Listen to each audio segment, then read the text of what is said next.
Oh, I think the tariffs are going to be the greatest thing we've ever done as a country. It's going to make our country rich again. Okay, so here's the story. President Donald Trump has once again done the Donald Trump thing. He's declared an economic revolution by slapping massive new tariffs on pretty much every country that dares to trade with the United States. And like every good revolution, the first casualty is the stock market. The problem the markets have right now is tariffs and what they might do to the economy. Wall Street crashed last week. This week, Asia followed. Japan's market hit circuit breakers. That's like pulling the emergency brake on a train. Hong Kong down 8%. India down 5% before most of us had our morning tea. And where was the man of the hour while global markets were doing the limbo? Oh, just golfing. Because when your economic plan sets retirement funds on fire, what you really need is 18 holes and a photo op.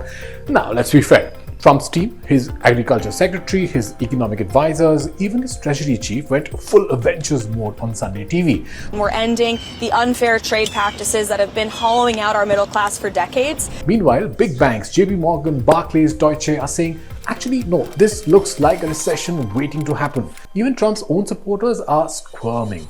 Elon Musk said tariffs should go. I hope it is agreed that both Europe and the United States should move, ideally in my view, to a zero tariff situation. Ben Shapiro called them unconstitutional, and billionaire investor Bill Ackman basically begged Trump to pull back or risk a full-blown economic crash.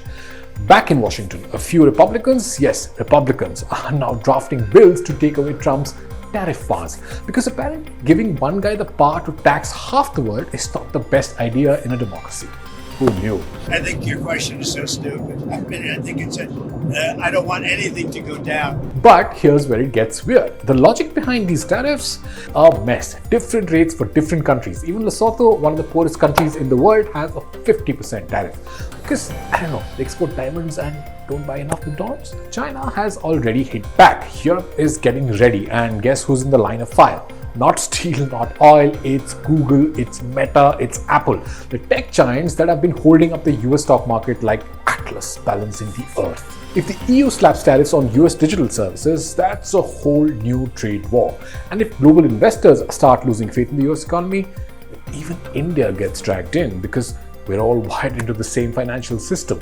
So yes, it may be Trump's tariffs, but the ripple effect is very real, very global, and very much in our portfolios. And in the end, when a trade policy starts to sound like a reality TV show with shifting rules, dramatic exits, and no clear endgame, you know it's not going to end well. I'm Manish Adhikari. Thank you for watching First Things Fast.